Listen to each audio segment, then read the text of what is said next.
तो इसमें शर्मिंदा होने की बात नहीं है। गुनाह किया तो शर्मिंदगी तो होगी।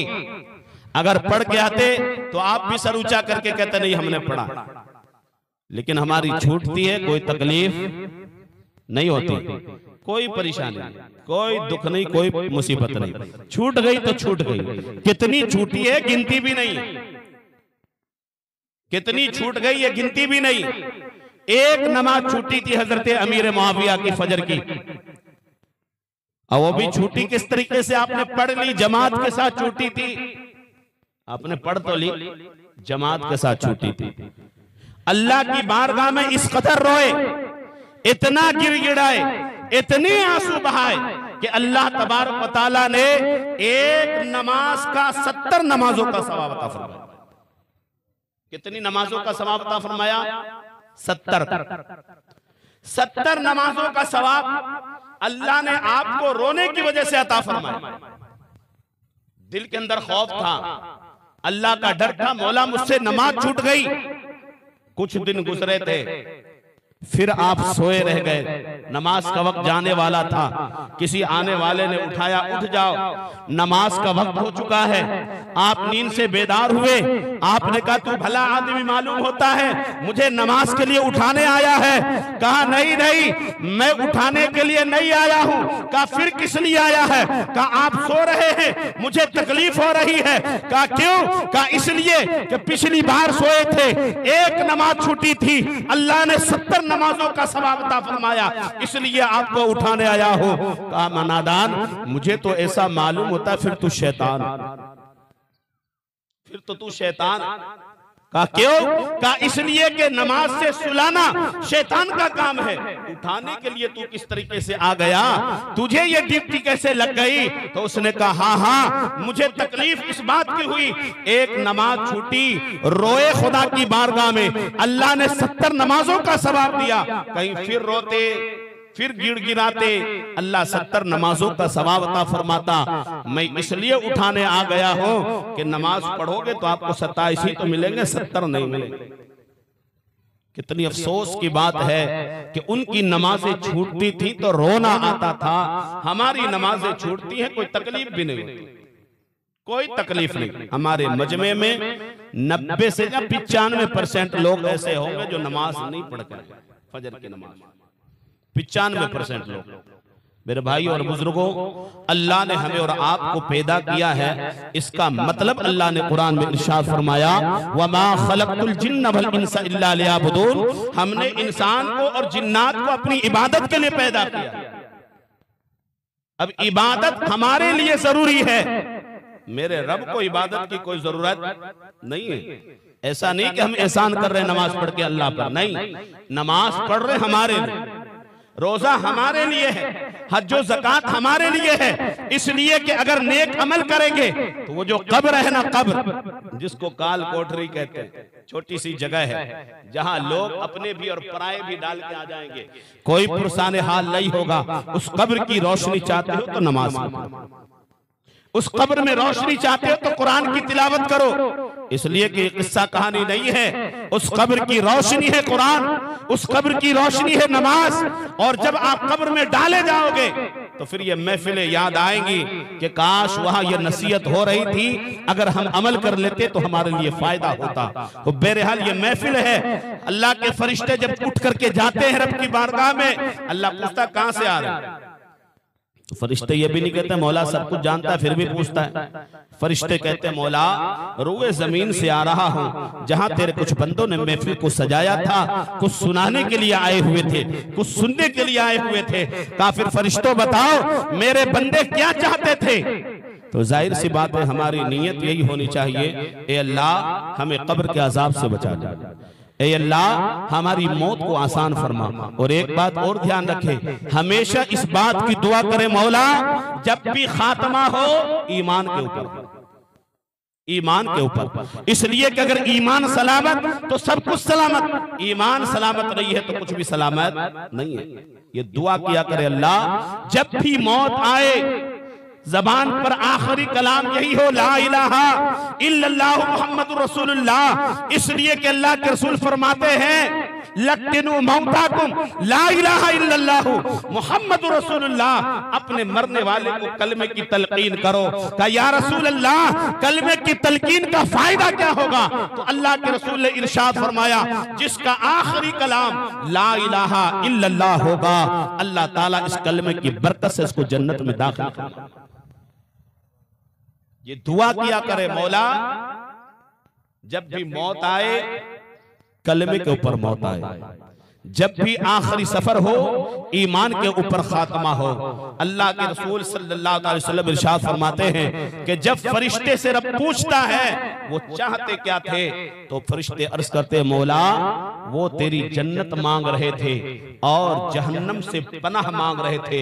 अल्लाह फरमाता ए मेरे फरिश्तों, क्या मेरे बंदे ने जहन्नम को देखा? का देखा नहीं है, लेकिन फिर भी पनाह मांगते थे। क्या जन्नत को देखा? का जन्नत देखी नहीं है, लेकिन फिर भी जन्नत मांग रहे थे। अल्लाह इरशाद फरमाता है मेरे फरिश्तों गवाह रहना, जो सुनने के लिए आए उनकी भी, जो सुनाने के लिए आए उनकी भी, मेरे नबी के जिक्र के सदक़े में मैंने सबकी मग़फ़िरत फरमा, सबकी बख्शिश फरमा दी। ये महफिल कोई ऐसी वैसी महफिल नहीं है, और सिर्फ इसी महफिल के बारे में ये हुक्म है, दुनिया की और किसी महफिल के बारे में ये हुक्म नहीं है। जहां हम घंटों घंटा लगा देते हैं, 10-10 घंटे खड़े हुए हैं, इंतजार कर रहे हैं साहब आएंगे, और साहब अब आ रहे हैं तब आ रहे हैं, अब आ रहे हैं तब आ रहे हैं। मौलाना को 5 मिनट लेट हो जाए अगर आने में तो हा हा हा हो जाती है, लेकिन साहब के इंतजार में माला लेकर के खड़े। याद रखना, बड़े कड़वे जुमले हैं मेरे, साहब के इंतजार में आपको सवाब नहीं मिलेगा। एक आलिम का इंतजार करोगे तो आपको सवाब जरूर मिलेगा, ये मेरी गारंटी है, ये गारंटी है मजहब इस्लाम की।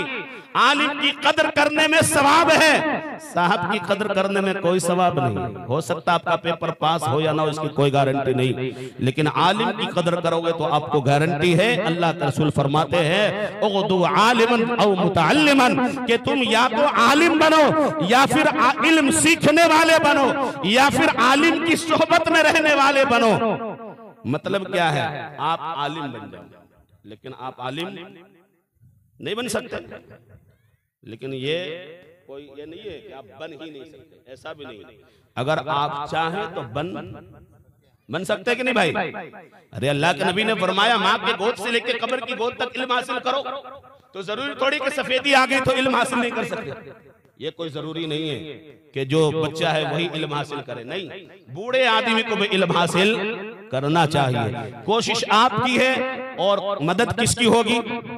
अल्लाह की। आप कोशिश तो करें, लेकिन अगर आलिम नहीं बन सकते, आलिम अगर नहीं बन सकते, अल्लाह के रसूल ने फरमाया आलिम दीन की सोहबत इख्तियार करने वाले बनो, आलिम दीन के साथ रहने वाले बनो।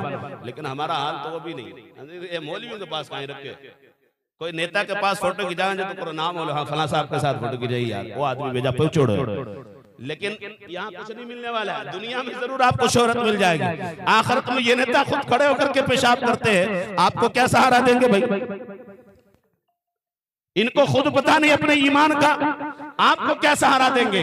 नबी ने इरशाद फरमाया जो लोग जिसके साथ रहना पसंद करते हैं, कल बरोज़े क़यामत उन्हीं के साथ उठाया जाएगा। अगर आपको यकीन नहीं है, इमाम मुस्लिम ने हदीस नकल की है, दोपहर के सूरज के सामने भी उस हदीस को देख लो, रात के अंधेरे में भी हदीस को देख लो। हजरत अनस बिन मालिक रदियल्लाहु ताला, हजरत अनस रदियल्लाहु ताला अन्हु रिवायत करते हैं अल्लाह के रसूल सल्लल्लाहु अलैहि वसल्लम से एक आदमी ने आकर के सवाल किया, या रसूल अल्लाह कयामत कब आएगी? वक्त पूरा हो चुका है, कयामत कब आएगी? अल्लाह के नबी ने फरमाया तुमने कयामत की क्या तैयारी की?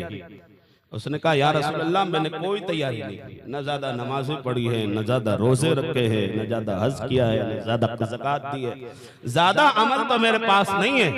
फिर आज का मौलवी होता कहते तो नमाज तो पढ़ी नहीं, तो फिर क्या जन्नत की तैयारी करी, फिर क्या नमाज पढ़े? अल्लाह के रसूल ने फतवा क्या दिया जरा वो देखिए। कहा फिर तूने क्या किया है? उसने कहा या रसूल अल्लाह मैं अल्लाह और उसके रसूल से बहुत ज्यादा मोहब्बत करता हूं, नमाज पर फख्र नहीं है। आज कुछ लोग नमाज पढ़ते हैं, बाप नहीं नमाज पढ़ता तो उसको धक्का दे देते। क्यों धक्का दिया? कि नमाज को नहीं पढ़ा। तो अरे नादान, वो नमाज नहीं पढ़ रहा, वो हिसाब देगा ना। तेरे लिए तो बाप जन्नत का दरवाजा है, चाहे गुनहगार हो। तेरे लिए तेरी माँ जन्नत है, चाहे वो गुनहगार हो, वो अपने अमाल का हिसाब खुदा को वो देगी, लेकिन तुझे तो उसकी कदर करनी है, चाहे वो गुनहगार हो, नमाजी क्यों ना हो। नमाजी हो तो और बेहतर, लेकिन नमाजी नहीं है तो भी तुझे उसकी कदर करनी है, इसलिए कि वो तेरी माँ है, वो तेरे बाप है। कुछ लोगों का ये नजरिया। अल्लाह के रसूल ने फरमाया तो तूने क्या किया? उसने कहा मैं अल्लाह और उसके रसूल से बहुत ज्यादा मोहब्बत करता हूं।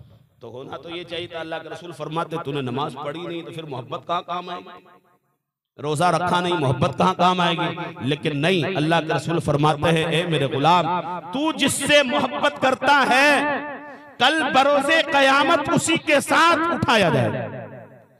अब वो अल्लाह से मोहब्बत कर रहा है, अल्लाह के रसूल से मोहब्बत कर रहा है, अबू बकर से मोहब्बत कर रहा है, उमर से मोहब्बत कर रहा है, तो बताओ जो रसूलुल्लाह के साथ उठाया जाए उसकी जिंदगी बेहतर है कि जो एक नेता के साथ उठाया जाएगा उसकी जिंदगी बेहतर? किसकी जिंदगी बेहतर होगी? माले लेकर के इंतजार करने में कामयाबी नहीं है, अजान का इंतजार करना कामयाबी है, नमाज का इंतजार करना कामयाबी है। घंटों बैठ करके जो है उनके इंतजार में हम वक्त पास कर देते हैं, और कहीं महफिल में 5 मिनट ऊपर हो गए तो मैसेज आना शुरू, कहेंगे आज बेजा लंबा कर दिया उनसे। मेरे भाई, अपने घर की बात नहीं है, अल्लाह के रसूल के घर की बात होती है। जहां तक होते कोशिश करते पहुंचाने की, अमल करना न करना आपका काम। लेकिन सुनिए, हजरत अनस रज़ियल्लाहु ताला अन्हु इरशाद फरमाते हैं कि उस बयान से जितनी खुशी हमें लोगों को उस वक्त हुई, इतनी खुशी उससे पहले कभी नहीं हुई थी। इसलिए कि नमाज बंदे को जन्नत में ले जाए या नहीं ले जाए इसकी कोई गारंटी नहीं है, रोजा बंदे को जन्नत में ले जाए इसकी कोई गारंटी नहीं है, आपकी नेक अमाल जन्नत में ले जाए इसकी कोई गारंटी नहीं, लेकिन इस बात की गारंटी है कि जिसको रसूलुल्लाह चाहे जहन्नम से निकाल के जन्नत में ले जाए, इसकी गारंटी। इसलिए मेरे भाइयों और बुजुर्गों और नौजवान साथियों, मैं आपसे गुजारिश कर रहा हूं, आप जो अपनी जिंदगी गुजार रहे हैं, ये जिंदगी गुजारने का तरीका इस्लाम का नहीं। सुबह होती है, शाम होती है, जिंदगी यूं ही तमाम होती है।